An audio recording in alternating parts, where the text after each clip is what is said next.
नमस्कार, मैं हूं जूही वर्मा और आप देख रहे हैं liveindia.news। चीन के मंसूबों को विफल करने के लिए ताइवान ने जबरदस्त तैयारी की है और ये तैयारी पूरी ताइवान की समुद्री सीमा पर हुई है। अगर आप जियोग्राफिकल मैप देखेंगे ताइवान का और चीन का तो समझ पाएंगे कि समुद्री सीमाओं को सबसे पहले पूरी उनकी हिफाजत करना ताइवान के लिए क्यों ज़रूरी है। समुद्र के रास्ते से चीन और ताइवान की दूरी बेहद कम है, तो चीन के लिए बहुत आसान है।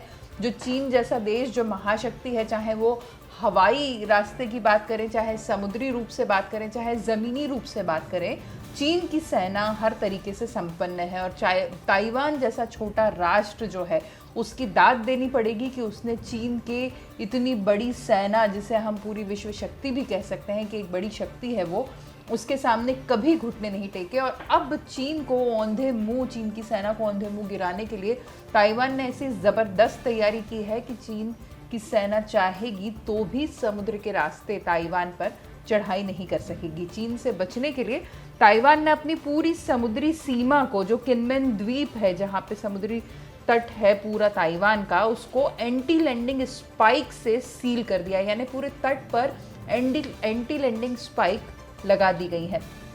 आप थोड़ा सा गूगल करेंगे और सर्च करेंगे कि ये क्या चीज़ हो सकती है, तो ये छोटी सी तोपनुमा चीज़ आपको दिखाई देगी कि ऐसे छोटी सी तोप है और उसमें ऐसी बड़ी सी नोजल निकली हुई है।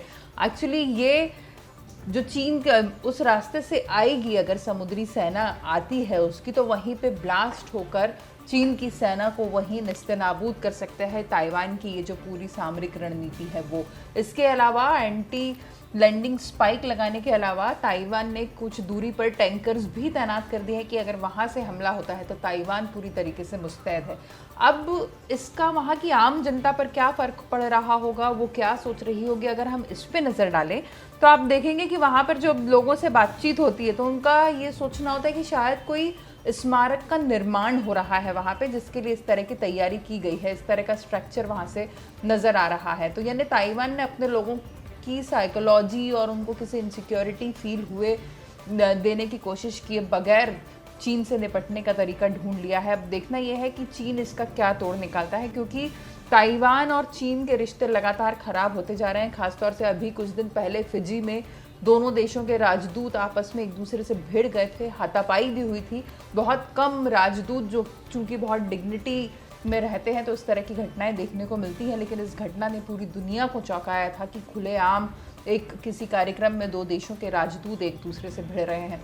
और ताइवान और चीन के बीच की जो ये जंग है, जो तकरार है, ये काफ़ी पहले से चली आ रही है, बहुत पुराना इसका इतिहास है। हम ज़्यादा पीछे ना जाएं तो 1949 से हम बात कर सकते हैं कि ताइवान और चीन के संबंध लगातार बिगड़ते जा रहे हैं जब से ताइवान ने खुद को स्वतंत्र देश बताने की कोशिश की है। क्योंकि चीन ये दावा करता है कि ताइवान जो है वो चीन का हिस्सा है, लेकिन ताइवान खुद को एक स्वयंभू देश बताने की कोशिश करता है। पिछले दिनों कुछ प्रोग्राम्स भी ऐसे हुए जिसमें ताइवान ने ऐसा केक काटा जिसमें ताइवानी झंडा बना हुआ था, जिस पर चीन ने आंखें तरी रही थी कि ताइवान का झंडा अलग नहीं हो सकता। लेकिन उसके बाद से 2000 से साल 2000 से ये संबंध और ज़्यादा तल्ख होते जा रहे हैं। इसकी वजह यह है कि वहाँ जो चुनी गई सरकार अब आ रही है, जो राष्ट्रपति लगातार बन रहे हैं।